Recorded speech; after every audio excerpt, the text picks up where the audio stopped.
Welcome to this channel, which is a class on research methods by Dr. Lydia Wabugu.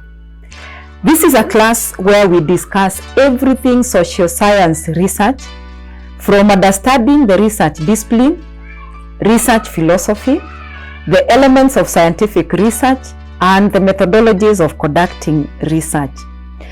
Feel free to ask any question regarding today's lesson on the comment section. Welcome.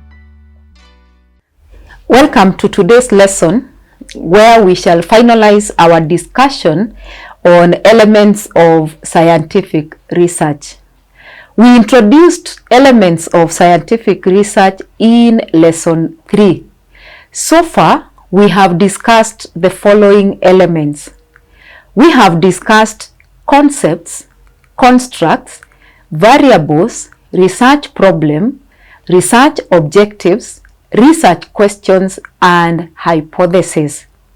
Please remember that these elements are not discussed following a particular order. In today's lesson, we are going to conclude this section of content by discussing the following elements: relations, definition of terms, conceptual framework, and theoretical framework. Let us first look at the learning outcomes for today's lesson. At the end of this lesson, you should be able to 1. Explain the role of correlation coefficient in a research study. 2. Differentiate between conceptual and operational definition of terms. 3. Explain the role of conceptual and theoretical framework in a research study. Just like we did in lesson 7, we shall use the following research title for ease of understanding. We used a research title, Factors Influencing Sustainability of Community Projects, where we said the main independent variable is factors, whereas the main dependent variable is sustainability of community projects. We also said that from literature, we have identified capacity building, stakeholder participation, demographic characteristics, and monitoring and evaluation practices as the main factors which forms the main variables of this study. This example will be used in our discussion today. We start with relations, which is also referred to as covariation. Now, 2 or more variables are said to be related when changes in the value of one systematically brings about a change in the value of the other. That means a change in the value of one causes a change in the value of the other. Using our example, we can say that a change in capacity building brings a change in sustainability of community projects. This therefore means that capacity building and sustainability are 2 variables that are related or they covary. In scientific research, the notion of covariation is expressed through measures of relations or relationship, commonly referred to as correlations or associations. Thus, in order to infer that one variable brings a change on another, a researcher must find evidence of a correlation between the two variables. Please note the following. 1. Correlation relates to two variables which are continuous. That means they are measured at either interval or ratio scale. Scales of measurement were discussed in lesson 5. Another note is that correlation does not imply causality. Correlation does not tell us that X causes Y. It only tells us that X is related to Y. Correlation values ranges from -1 to 0 to +1, where -1 and +1 refers to perfect negative and perfect positive linear relationship between variables. 0 connotes or shows no relationship or no correlation. In statistics, correlation coefficient value is denoted by R. How do we interpret the correlation values? From 0 to 0.3, that is a weak relationship. From 0.3 to 0.5, that is a moderate relationship. 0.5 to 0.9 is a strong relationship. 0.9 to 1 is a very strong relationship. But please remember, 1 refers to perfect linear correlation. Now, what are the uses of R, which is correlation coefficient?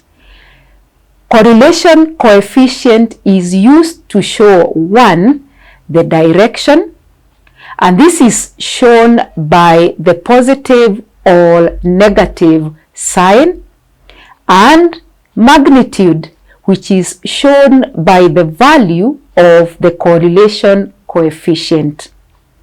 The value determines whether the relationship is strong, whether it is weak, or whether it is moderate. Remember, we have said that a value of 0 indicates no relationship. Now, let us look at example 1 so that we can explain the type of the relationship. If the value of R is plus 0.85, this means that there is a strong positive linear relationship between variable X and variable Y. If we have R is equals to minus 0.421, this means that there is a weak negative linear relationship between variable X and variable Y.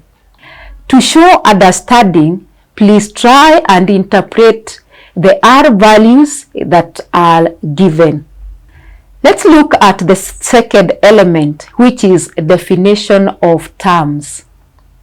In social science, there are essentially two ways of defining terms that are used in a research study. The first one is called conceptual or dictionary definition. This is the dictionary definition of concepts, where concepts are used to define other concepts. The second definition is called operational definition. This definition defines variables in measurable terms. That is, the definition shows how variables have been operationalized or how they will be measured in a research study. Using our example, we can define capacity building conceptually and operationally. The conceptual definition of capacity building is what you may find in the dictionary or any other text. But when we define the term operationally, we shall be defining the term as it has been used in the study. And therefore, we may define capacity building operationally as the process of training community members on the procedures and processes to be followed in order to ensure that a community project is sustainable. Please note that this definition cannot be found in a dictionary. It is the definition of the term as it will be used in our study, which we are using as an example in this lesson. Then we move to theoretical framework. In lesson 2, we defined the term theory. Therefore, a theoretical framework is a framework based on an existing theory in the field of study. That means that the theory should be related or it should reflect the research problem. Theoretical framework is normally the foundation upon which a research study is developed. It therefore must resonate with the discipline and the research problem. Finally, we look at conceptual framework. A conceptual framework is a visual picture that demonstrates the relationship between variables in the study. A conceptual framework is usually developed by the researcher based on how they view the relationship between the variables in their study.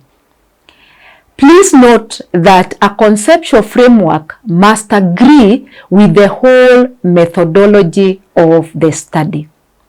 Fisher 2007 adds that a good conceptual framework must also be expressed in writing for it to be understood clearly. So once you draw a conceptual framework like the one shown, ensure that the conceptual framework is explained. Using our example, we have on the left the independent variables, which were capacity building, stakeholder participation, and demographic characteristics. Then to the right, we have the dependent variable, which is sustainability of community projects.